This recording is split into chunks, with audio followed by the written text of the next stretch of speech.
زندگی میں اس کی جان ہے. سب سے زیادہ انسان جان ہے. انسان اپنے نفس سے محبت کرتا ہے, اپنے آپ سے محبت کرتا ہے, سب کچھ زندہ رہنے کے لیے اپنے لیے کر رہا ہوتا ہے وہ. لیکن جب وہ اپنی جان کو مقدم کر دے کسی اور چیز کو تو سمجھ لے وہ چیز بہت امپورٹنٹ ہے. وہ امام تھا عزیزان, امام کو سمجھے, وقت کے امام کو سمجھے, غفلت میں نہ رہیں کہ امام نہیں ہے. امام دیکھ رہا, امام ہمیں ابھی بھی دیکھ رہا. امام تو دور کی بات, اولیاء خدا دیکھ رہے ہیں. قرآن میں پروردگار ارشاد فرماتا ہے کہ اے اللہ کہتا ہے رسول کہہ دو ان سے کہ اپنا عمل کیے جائیں, اللہ ان کا رسول اور مومنین کی جماعت دیکھ رہی ہے. ایک طالب علم کہتا ہے میں مسجد گیا گھر سے لڑ کے, مسجد میں جیسے داخل ہوا رجب علی خیاط بیٹھے ہوئے تھے, عارف تھے, عالم بھی نہیں تھے, عارف تھے, بیٹھے ہوئے تھے. جیسے میں داخل ہوا دور سے مجھے دیکھا, کہا کہ نمازوں کا درسوں کا کوئی فائدہ نہیں ہے جو گھر سے لڑ کے آئے. ہاں کیسے؟ کہا کہ جب تک گھر میں معاملہ صحیح نہیں ہو. کیوں؟ کیونکہ روح جب فشار میں ہو تو عبادت بھی کسی مقام پر لے کے نہیں جاتی. وہ فشار کے اندر ہو, آپ کا ذہن کسی چیز کے اندر گھرا ہوا ہو, آپ ہزار سجدے کر لیں, آپ کبھی بھی کنیکٹ نہیں ہو پائیں گے اس الہی رنگ سے. تو وہ دیکھ رہے ہیں, اولیاء خدا دیکھ رہے ہیں. ایک اور عالم کہتا ہے کہ میرا کام تھا رجب علی خیاط کو درس پہ لے کے جانا گاڑی پہ. تو کہتے ہیں میری زوجہ کی بڑی شدید طبیعت خراب ہاسپٹل میں, لیکن بہرحال میری ڈیوٹی تھی, میں ان کو درس پہ. تو میں نے کہا کہ اللہ دعا کر دیجیے میری زوجہ بڑی حلیل ہے. تو انہوں نے کہا کوئی دعاؤں سے کوئی فائدہ نہیں ہونے والا. کہہ رہا کیوں؟ کہا کہ تمہاری زوجہ نے جو کام کیا ہے اس کے لیے کچھ اور درمان کی ضرورت, کیونکہ وہ علتوں پر پہنچ جایا کرتے تھے. ریزن کیا ہے؟ کہا کیا ہوا؟ کہا تمہاری زوجہ نے تمہارے بچے کو غیر موجودگی میں مارا ہے کہ کوئی اس کو بچانے والا تھا نہیں. اس بچے کی آہ لگی ہے تمہاری بیوی. اب جب تک وہ بچہ خوش نہ ہو جب تک صحیح, تو ہمیں کیا کروں؟ ہاں بچے کو کھلونے والا نہ دلا کے دو اور جا کر اس کا دل بہلاؤ تاکہ اس کا دل خوش.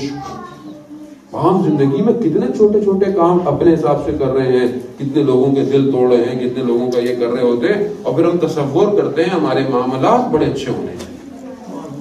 نہیں عزیزان محترم, یہ چھوٹے چھوٹے امتحان ہیں. صبح ہوتے ہی امتحان شروع ہو جاتا ہے انسان. پہلا امتحان کیا ہے کہ نرم بستر گرم بستر چھوڑو سجدہ کرو آؤ. پہلا امتحان دن میں یہی ہو جاتا ہے. پہلا امتحان الہی ہے. پہلا امتحان ہی یہی ہے. اب آپ کے سامنے سردیاں آتی جا رہی ہیں, موسم جو ہے وہ اور سخت ہوتا رہے گا. اب آپ اٹھیں, بستر چھوڑیں, نماز پڑھیں, عبادت کریں. اب صبح فلائٹ ہو انسان کی تو ساری رات سوتا نہیں ہے, بیگ پیک کرتا رہتا ہے کہ فلائٹ مس نہ ہو جائے.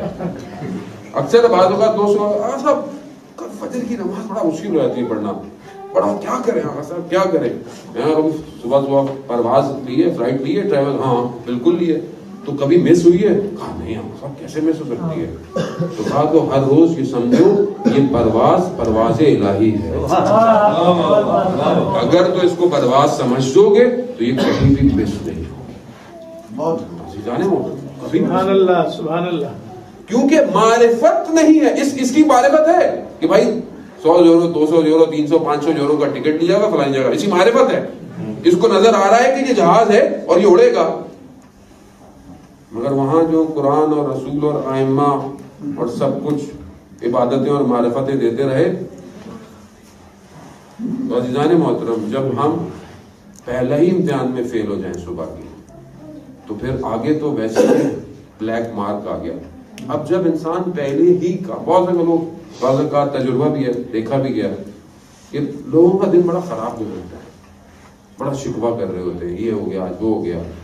تو ہم بولتے ہیں صبح نماز پڑھی نہیں, کہا نہیں پہلا ہی امتحان نہیں دیا سب خراب ہو جائے. کیوں؟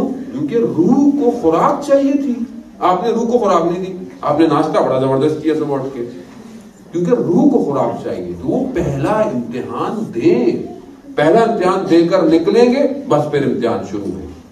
فجر کی تاکیبات نماز کے اندر 100 دفعہ ہے کہ آپ نے پڑھنا ہے اسأل اللہ العافیہ, پروردگار میں تجھ سے عافیت کی طلب کرتا ہوں. 100 دفعہ ہے, تاکیبات نماز ہے. ماشاءاللہ.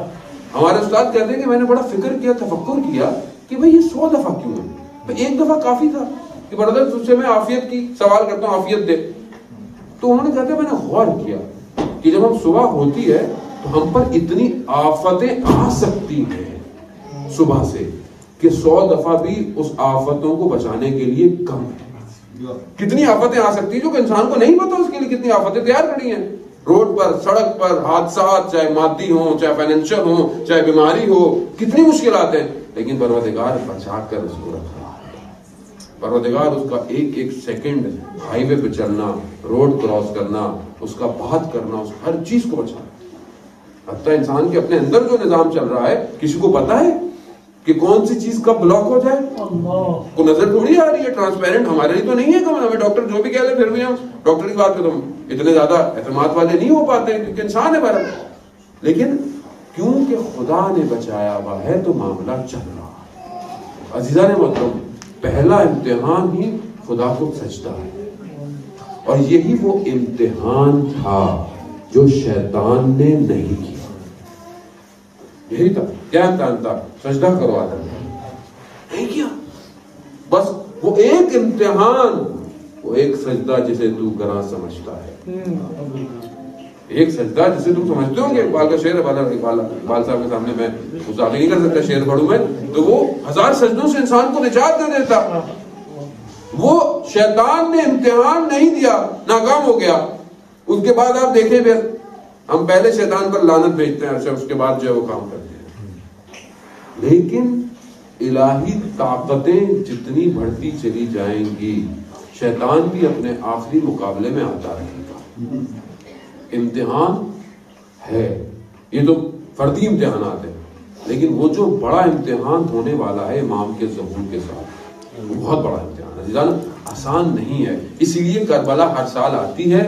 ہر سال ہمیں توفیق ملتی ہے کہ ہم بیٹھیں، ذکر کریں اس بڑی مصیبت کا، اس بڑے حادثے کا، تاکہ ہم آنے والے بڑے حادثے کے لیے تیار ہوں. کیوں؟ کیونکہ درگیری بہت بڑی ہے، اور جو اپنے وقت کے امام تک نہیں پہنچا، چاہے وہ ستارے آسمان کہکشاں دیکھ لے، اس کا قلب جو ہے وہ ظلمت کے اندر ہے. جب وہ اپنے امام تک نہیں پہنچے گا، چاہے بہت بڑا مجتہد بھی کیوں نہ بن جائے، وہ جب اپنی طرف نگاہ کرے گا تو اس کو انانیت اور نفس نظر آئے گا، اس کو امام نظر نہیں آئے گا. لیکن جہاں جس کو امام تک پہنچ گیا، اس نور الہی تک پہنچ گیا، پھر وہ چاہے کسی گاؤں دیہات کا ایک لڑکا کیوں نہ ہوگا، وہ اپنی جب جان دے گا مارکے الہی میں تو اپنے سر کو امام حسین کے راستے پر قربان. شہید محسن حجاجی جو آپ کے سامنے، تاریخ میں ایسے شہداء کم ملتے ہیں کہ جس کے جنازے اتنے شان و شوکت سے ہوتے. جوان ہے ایک چھوٹے سے ٹاؤن کا. ان کے مولانا مسجد کہتے ہیں کہ جب ہم اسے کہتے تھے، یہ اکثر آتا تھا کہ مجھے کوئی سخت کام دیں مسجد میں کرنے کے لیے، تو ہم اسے سب سے زیادہ سخت کام دے گئے تھی. ہم کہتے تھے نیاز بانٹنا سخت ہے، یہ ادا کرو، ظاہر طاقت لگتی ہے اور یہ اور سارے کام ہے انسان. تو کہتے ہیں ہم جب اس کو کہتے تھے سارا کام کے بعد کہ بہت زحمت کی آپ نے، بہت تھک گئے آپ، تو کہتے تھے نہیں، امام حسین کے راستے میں اگر کچھ کام کرنا ہے تو اپنے سر کو امام کے راستے پر. اور وہ اس نے سر دیا، اور ایسا سر دیا کہ راستہ بنا دیا. یعنی واقعاً ہم اپنے آپ کو تیار کریں. اب ہمارے لیے ضروری نہیں ہے کہ ہم اس معرکے پر کھڑے ہوں. ہمارے لیے بعض اوقات اس راستے کے لیے علمی کام کرنا، علم حاصل کرنا، معاشرے کی اصلاح کرنا، معاشرے کو اوپر لے کے جانا، ہر شخص کا امتحان ہر منطقے میں الگ ہے. ہم اپنے آپ کو ان امتحانوں کے ساتھ کمپیئر نہیں کر سکتے. ہم جب جس معاشرے میں رہ رہے ہیں یہاں ہمارا امتحان الگ ہے. یہاں ہم اپنے بچوں کی اولادوں کی صحیح تربیت اسلام پر کرنا سب سے بڑا امتحان ہے کہ آپ ان کی صحیح تربیت کریں، آپ ان کو صحیح معارف، صحیح عقائد ان تک پہنچائیں. اور اگر آپ نہیں پہنچائیں گے تو یہ آپ سے دور ہو جائیں گے، اسلام سے دور ہو جائیں گے. اور ظاہر ہے ان کو بتانا ہمارا فرض بنتا ہے کہ اول سے اسلام سے لے کر ایام کے اندر آئیں جائیں. پہلے تو ہم اپنی تربیت ایسی کریں کہ ہمارے اخلاق اور کردار کو دیکھ کر ہمارا بچہ ہمیں فالو کرے. کہ میں خود اپنی تربیت نہ کروں اور پھر بولوں بیٹا مجلس میں جایا کروں، بیٹا 4 باتیں سنا کروں، بولے میں ابا کے اندر تو ایسی چیزیں نظر ہی نہیں آ رہی، میں کیا کروں. میں اپنے گھر کے اندر تو نہیں دیکھ رہا بیٹی جاب کریں، بڑی ہو گئی ہیں، اگر گھر میں والدین رشتہ دار جاب نہیں ہے تو وہ کیسے جاب کرے گی. پہلے تو خود ہم اپنے آپ کو اس معرکہ میں لے کر آئیں، سبحان اللہ سبحان اللہ، اس کے بعد یہ نسلیں خود بخود پیچھے چلنا شروع ہو جائیں گی۔ آنو اہل بیت سے رشتہ نہ توڑیے، عقبہ کی بات کیجیے، دنیا کو چھوڑیے، ٹوٹے ہوئے دلوں کو اخوت سے جوڑیے۔